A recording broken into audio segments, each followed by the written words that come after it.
नमस्कार, आप देख रहे हैं प्रजातंत्र टीवी और स्वागत है आपका हमारे खास कार्यक्रम राजनीतिक चर्चा में। और आज हमारे साथ मौजूद है कांग्रेस के प्रवक्ता अरुणेश यादव। स्वागत है सर आपका हमारे चैनल पे। मेरा ये सवाल है आपसे कि जैसे सुप्रीम कोर्ट से राहुल गांधी को बड़ी राहत मिली है, तो अब राहुल गांधी चुनाव कहां से लड़ेंगे, अमेठी या वायनाड? देखिए, अभी भी सुप्रीम कोर्ट का जो अंतिम निर्णय है वो आना बाकी है कि राहुल जी को जो संसद में कब बहाली होनी है और उनकी सजा कितनी होनी है, उसके बाद ही ये निर्णय लिया जाएगा कि राहुल जी कहां से चुनाव लड़ेंगे। और दूसरी बात यह कि चुनाव लड़ना महत्वपूर्ण नहीं है।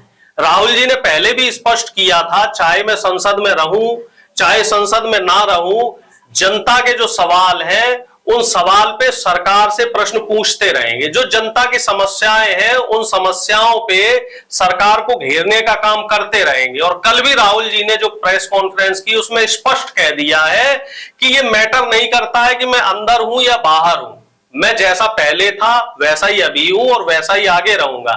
यानी कि साफ संदेश है कि वो जनता के लिए सवाल करते रहेंगे, मोदी जी को कटघरे में खड़ा करते रहेंगे।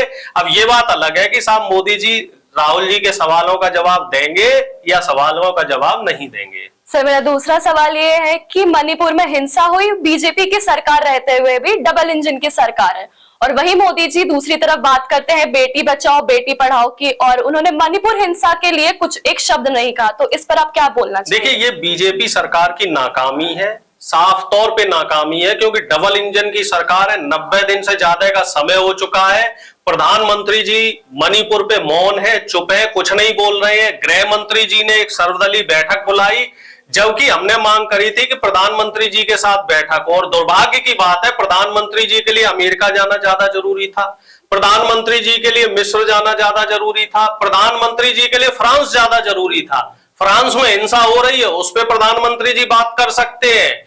रूस और यूक्रेन का युद्ध हो रहा है, उस पर प्रधानमंत्री जी बात कर सकते हैं। लेकिन प्रधानमंत्री जी के लिए मणिपुर हमारे देश का हिस्सा नहीं है। ये हमारे लिए बड़े दुर्भाग्य की बात है कि हमारे देश का जो मुखिया है, प्रधानमंत्री देश का मुखिया माना जाता है, और वो मणिपुर को अपने देश का हिस्सा नहीं मानता, मणिपुर पे जवाब देना पसंद नहीं करता, मणिपुर पे जो है मणिपुर जाना नहीं चाहता। और विपक्ष का अगर कोई नेता मणिपुर जा रहा है तो उनको जाने नहीं दे रहे, और ये कह रहे हैं कि साहब विपक्ष राजनीति कर रहा है। अरे हम तो प्रधानमंत्री जी से ये कह रहे हैं, बीजेपी के लोगों से ये कह रहे हैं कि अगर मणिपुर जाना, लोगों के दुख दर्द का हिस्सा बनना राजनीति है, तो आप लोग इस राजनीति को क्यों नहीं कर रहे? क्यों इतने दिनों से वहां हिंसा भड़की हुई है और आज भी हिंसा की घटनाएं हुई है? टोटल फेल्योर है सिस्टम का, पूरी तरीके से प्रधानमंत्री और मुख्यमंत्री की नाकामी है। वहां अतिशीघ्र तरीके से राष्ट्रपति शासन लगाया जाए, मणिपुर सरकार को बर्खास्त किया जाए। और मैं तो ये भी कहना चाह रहा हूं कि नैतिकता के आधार पे तो प्रधानमंत्री जी को भी इस्तीफा दे देना चाहिए। अच्छा सर, मेरा इसी से एक मिलता जुलता सवाल है, मणिपुर में भी हिंसा हुई, उसके कुछ दिन बाद बंगाल और राजस्थान में भी हिंसा हुई, तो क्या ये वहां की सरकार की नाकामी नहीं है? देखिए, आप इस पर कुछ नहीं कह रहे। देखिए, मणिपुर में जो हिंसा हो रही है वो हिंसा का प्रारूप अलग है, और बंगाल में जो हिंसा हो रही है उसका प्रारूप नहीं सर, देखिए महिलाओं के साथ हिंसा नहीं सर, महिलाओं के साथ नहीं सर, एक मिनट मुझे जवाब देने दीजिए। देखिए, हिंसा किसी भी रूप में हो, महिलाओं के साथ हिंसा होती है, आप इसे राजनीति से नहीं जोड़ सकते। अब मैं उसी बात का जवाब दे रहा हूं। देखिए, बंगाल में जो हिंसा हुई या राजस्थान में बहन बेटियों के साथ जो भी दुराचार की घटना हुई, मैं आपके चैनल के माध्यम से बड़ी जिम्मेदारी से पूछना चाह रहा हूं, क्या वहां दोषियों को सजा नहीं दी जा रही है? अगर मैं राजस्थान की बात करूं जहां हमारी चुनी हुई सरकार है, छत्तीसगढ़ की बात करूं जहां हमारी चुनी हुई सरकार है, कोई भी आपराधिक घटना होती है उस पर तुरंत कार्रवाई की जाती है और अपराधियों को जेल के भीतर डाला जाता है। हमारी जो सरकार है पूरी जिम्मेदारी के साथ काम कर रही है। देखिए, जिम्मेदारी लेना और जिम्मेदारी से बचना दोनों ही अलग बातें हैं, और बीजेपी की जहां जहां सरकार है वहां ये लोग तो अपराधियों के साथ खड़े होते हैं। हाथरस की घटना हम कैसे भूल सकते हैं, जहां अपराधियों को ये लोग बचाते हुए नजर आए। आप लोग उत्तर प्रदेश में देखिए, जहां भी घटनाएं हो रही हैं, चाहे वो बलात्कार की घटना हो, हत्या की घटना हो, पुलिस प्रशासन जो है अपराधियों को बचाता हुआ नजर आया है। और तो आपने ये देखा होगा, 1 मिनट और लूंगा, राजस्थान में एक हिंदू भाई की एक मुस्लिम द्वारा हत्या कर दी गई और 6 घंटे के भीतर भीतर गहलोत साहब ने अपराधी को पकड़ा। और आप देखना उसमें हैरत की बात यह है कि जो मुस्लिम था, जिस अपराधी को पकड़ा गया, वो बीजेपी आईटी सेल का कार्यकर्ता निकला।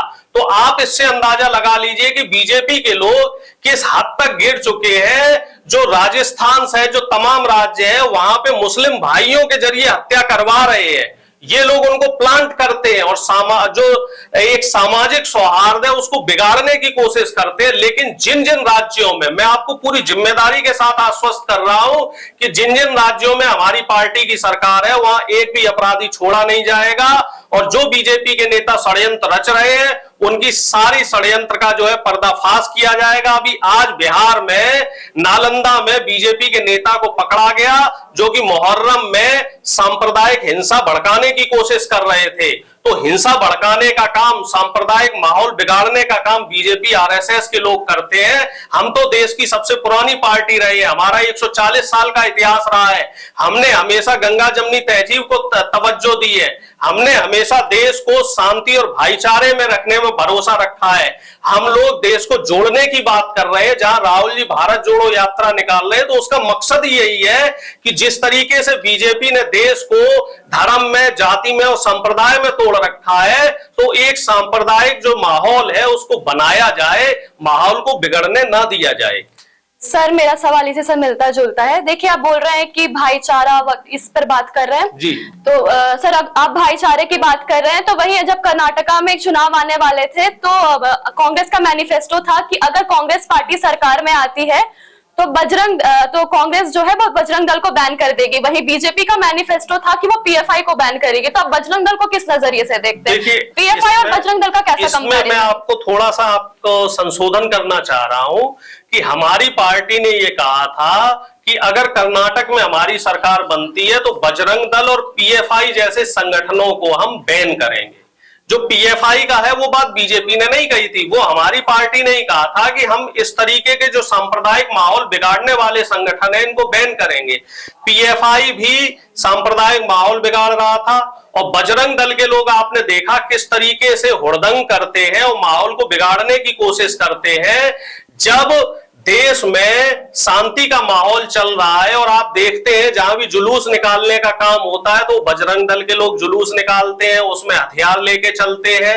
हालांकि हमारा कभी भी इंटेंशन ऐसा नहीं रहा है कि हम किसी भी व्यक्ति की धार्मिक भावनाओं के साथ चोट पहुंचाएं या उनको आहत करें, लेकिन मैं आपको आश्वस्त कर रहा हूं कि कोई भी संगठन, चाहे वो बीजेपी हो, आरएसएस हो, पीएफआई हो या किसी भी धर्म का संगठन हो, अगर वो माहौल खराब करने की कोशिश करेगा तो हम उसको, इस देश की शांति व्यवस्था को खराब नहीं करने देंगे। आप देखिए जब तक पंजाब में हमारी सरकार रही, हमने खालिस्तानी मूवमेंट को कभी भी जो है बढ़ावा नहीं दिया, हमेशा हमने उसको कुचलने की कोशिश करी। और आज की तारीख में देखिए कि बीजेपी के लोग जो है वहां भी माहौल बिगाड़ने की कोशिश कर रहे हैं। तो बीजेपी की हमेशा से जो एक प्रवृत्ति रही है वो रही है देश को तोड़ने की, देश में दंगे भड़काने की। और इन दंगे के बाद जब देश में जनता हिंदू, मुस्लिम और ईसाई के रूप में टूट जाती है तो उनको तोड़कर उन पे राज्य करने की, क्योंकि ये लोग ब्रिटिशर्स के गुलाम रहे हैं, इनकी पॉलिसी वही रही है डिवाइड एंड रूल वाली। तो हमारा हमेशा जो है एक मोटिव ये रहा है, हमारा हमेशा उद्देश्य ये रहा है कि देश की एकता को, देश की अखंडता को मजबूत किया जाए। सर मेरा इसी से मिलता जुलता एक लास्ट सवाल है कि जैसे आपका भारत जोड़ो यात्रा आप बता रहे कि एक बहुत ही सक्सेसफुल लैंडमार्क रहा, तो इसमें कन्हैया कुमार को शामिल करने का क्या मोटिव था? जो वो जेएनयू में ये नारे लगाते हैं भारत तेरे टुकड़े होंगे इंशाल्लाह इंशाल्लाह, वही आप कह रहे हैं कि हम सबको साथ लाना चाहते हैं और आप कन्हैया कुमार को शामिल करते हैं। तो देखिए मैं बड़ी जिम्मेदारी के साथ आपके चैनल पे ये कह रहा हूं कि अगर कन्हैया कुमार जी ने भी कहीं भारत विरोधी या देश विरोधी नारे लगाए हैं तो उनके खिलाफ माननीय कोर्ट के जरिए सजा क्यों नहीं सुनाई गई? आपको जानकारी होनी चाहिए कि जो वीडियोस आए थे वो वीडियो एडिटेड थे। कन्हैया कुमार ने या उस तरीके के जो छात्र संगठन के, एनएसयूआई के जितने भी लोग थे उनमें से किसी ने भी इस तरह के कोई नारे नहीं लगाए थे। जो उसके रियल वीडियोस आए हैं उसमें साफ तौर पे ये दिखाया गया है कि वो कार्यकर्ता भी अखिल भारतीय विद्यार्थी परिषद के थे जो कि बीजेपी का एक हिस्सा है। इसी वजह से बीजेपी ने उस मामले को ठंडे बस्ते में डाल दिया है।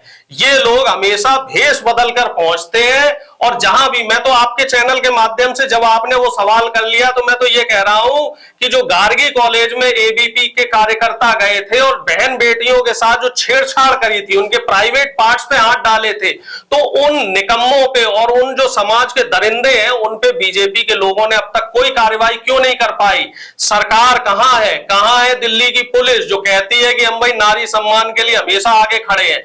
जहां भी आप देखिए अपराध करने वाला बीजेपी का कार्यकर्ता होता है, वहां पुलिस प्रशासन और बीजेपी के नेता उनको बचाते हुए नजर आते हैं। और मैं आपके चैनल से एक बात और कहना चाह रहा हूं कि इस तरीके के जितने भी दंगाई लोग हैं, जितने भी बहन बेटियों के साथ अत्याचार करने वाले लोग हैं, इन लोगों को हमारी जब सरकार आएगी तो इनको जो है जेल की सलाखों के पीछे डालेंगे और इनके खिलाफ सख्त से सख्त जो भी संवैधानिक कार्रवाई होगी, जो भी कानूनी कार्रवाई होगी, वो कानूनी कार्रवाई की जाएगी। बहुत बहुत धन्यवाद अरुणेश जी हमारे साथ जुड़ने के लिए। लगातार खबरों का सिलसिला जारी है, देखते रहे प्रजातंत्र टीवी।